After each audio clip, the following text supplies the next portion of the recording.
السلام علیکم، کیسے ہیں آپ لوگ سب؟ میں ہوں سدرا سلیم اور یہ ہے میرا چینل فیتھفل جرنی۔ ویڈیو شروع کرنے سے پہلے میری آپ سب لوگوں سے ریکویسٹ ہے، میرے چینل کو لائک کر دیں، سبسکرائب کر دیں۔ چلتے ہیں ہم اپنی آج کی ویڈیو کی طرف۔ آج سے ہم سورہ یوسف کا ترجمہ پڑھنا شروع کریں گے۔ ہر ویڈیو میں سورہ یوسف کی چند آیت کا ترجمہ ہم پڑھا کریں گے۔ قرآن پاک پڑھنے کا بہت زیادہ ثواب ہے اور قرآن پاک کا ایک لفظ یعنی صرف ایک لفظ پڑھنے پہ 10 نیکیاں ملتی ہیں۔ تو پورا اگر سے پارہ پڑھا جائے یا رکوع پڑھا جائے یا پورا پیج پڑھا جائے تو ہمارے پاس کتنی ساری نیکیاں جمع ہو جاتی ہیں، لیکن ہمیں یہ پتہ نہیں ہوتا کہ قرآن پاک میں اللہ تعالیٰ ہم سے کیا کہہ رہے ہیں، کیونکہ ہم قرآن پاک کا ترجمہ نہیں پڑھ رہے ہوتے۔ عربی ہماری زبان نہیں ہے تو ہمیں نہیں سمجھ میں آتا کہ اس کا مطلب کیا ہے۔ تو ضروری ہے کہ قرآن پاک کو ترجمے کے ساتھ پڑھا جائے تاکہ ہمیں یہ پتہ ہو کہ قرآن پاک میں اللہ تعالیٰ ہم سے کیا کہہ رہے ہیں۔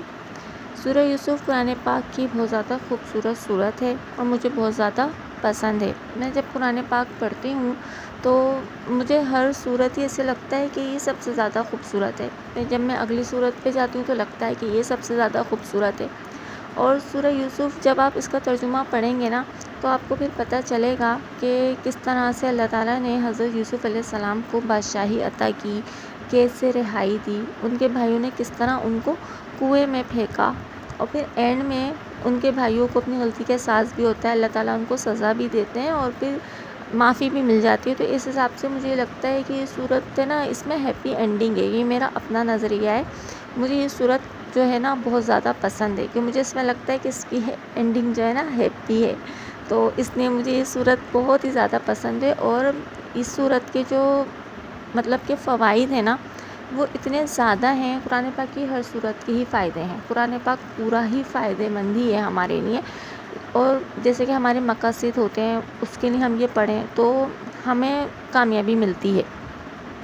اگر جیسے بیٹے چاہیے تو سورہ یوسف روز پڑھنا شروع کر دیں، اولاد نہیں ہو رہی تو روز پڑھنا شروع کر دیں۔ آپ چاہتے ہیں کہ آپ کا چہرہ خوبصورت ہو جائے، سورہ یوسف پڑھیں۔ خوبصورت اولاد چاہیے، سورہ یوسف پڑھیں۔ آپ کسی سے محبت کرتے ہیں تو چاہتے ہیں کہ وہ بھی آپ سے محبت کرے، سورہ یوسف پڑھنا شروع کر دیں، دعا کریں پڑھ کے۔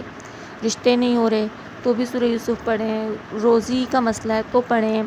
اپنے مقاصد دل میں رکھ کے پڑھنا شروع کریں، جلد از جلد کامیابی ملتی ہے، اس کے فائدے بہت زیادہ ہیں۔ تو سورہ یوسف کا ترجمہ ہم شروع کرتے ہیں آج سے۔ بسم اللہ الرحمن الرحیم۔ الف لام را، یہ واضح کتاب کی آیتیں ہیں۔ ہم نے اس کو عربی قرآن بنا کر اتارا ہے تاکہ تم سمجھو۔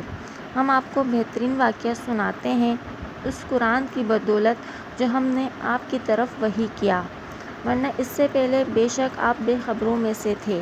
جب یوسف علیہ السلام نے اپنے والد سے کہا کہ ابا جان، میں نے خواب میں 11 ستارے اور سورج اور چاند دیکھے ہیں، میں نے ان کو دیکھا کہ وہ مجھ کو سجدہ کر رہے ہیں۔ ان کے والد نے کہا کہ اے میرے بیٹے، تم اپنا یہ خواب اپنے بھائیوں کو نہ سنانا کہ وہ تمہارے خلاف کوئی سازش کرنے لگیں، بے شک شیطان انسان کا کھلا ہوا دشمن ہے۔ سورہ یوسف کی آیت نمبر 1 سے 5 تک کا یہ ترجمہ ہے۔ اس سے آگے کی آیت کا ترجمہ ہم اگلی ویڈیو میں پڑھیں گے۔ ملتے ہیں اگلی ویڈیو میں۔ اپنا بہت سارا خیال رکھیے گا، دعاؤں میں مجھے یاد رکھیے گا۔ اللہ حافظ۔